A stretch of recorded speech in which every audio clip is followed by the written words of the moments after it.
Bonjour, bienvenue sur Mon Financier. Les places européennes accélèrent leur chute à la mi-journée avec un marché parisien qui a déjà cassé le seuil des 4200 points. Un marché donc qui chute actuellement de 1,7%. On revient autour des 4175 points. Alors en cause, eh bien d'abord l'incertitude politique quant aux élections législatives grecques qui pourraient conduire le parti grec anti-austérité Syriza au pouvoir. Mais on a d'autres éléments bien sûr qui pèsent sur la tendance, notamment la chute du pétrole avec un Brent qui évolue désormais sous le seuil des 55 $. Même chose en ce qui concerne le WTI qui abandonne plus de 3%, on revient sous le seuil des 51 $. Et puis, dernier élément qui pèse sur la tendance, la faiblesse de l'inflation qui se confirme jour après jour. Et aujourd'hui, eh bien, c'est l'Allemagne où les investisseurs viennent d'apprendre que le taux d'inflation s'inscrit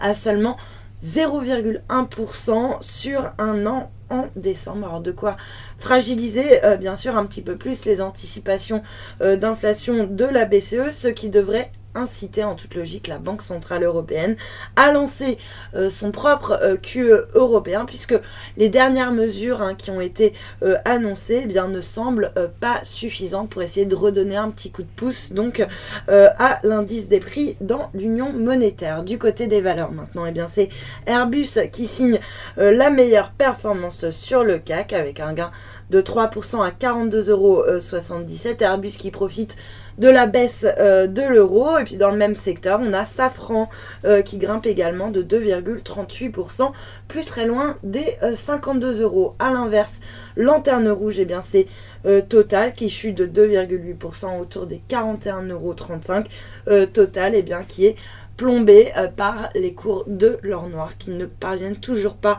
à enrayer leur chute. Le secteur parapétrolier plus généralement est également sous pression avec par exemple Technip qui redonne 1,7%. Et puis sur le SBF 120, même tendance avec Vallourec qui abandonne plus de 2% ou encore Morel et Prom très mal orientés également. Et puis à l'inverse, sur le secteur des biotech, on note plusieurs valeurs qui ont le vent en poupe, notamment Genfit qui signe la meilleure performance avec un gain de plus de 7%. Puis on a également Inat Pharma sur lequel d'ailleurs on a fait un conseil. Le titre grimpe de 5,6% à 9,22 €. Et puis dernière valeur qui parvient à tirer son épingle du jeu, il s'agit de Telsat qui profite d'une recommandation positive de Crédit Suisse qui passe son objectif de cours de 23 à 32 €. Du coup, le titre grimpe de 3,3% à 27,69 €. Et puis sur le marché d'échange, l'euro lui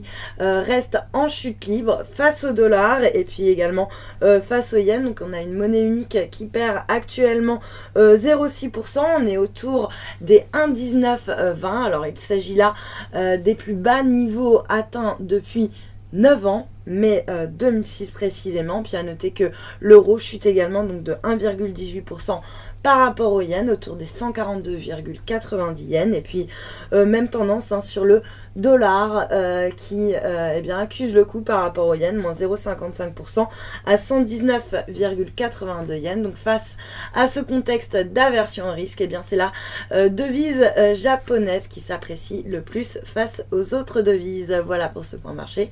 Restez avec nous, excellente journée.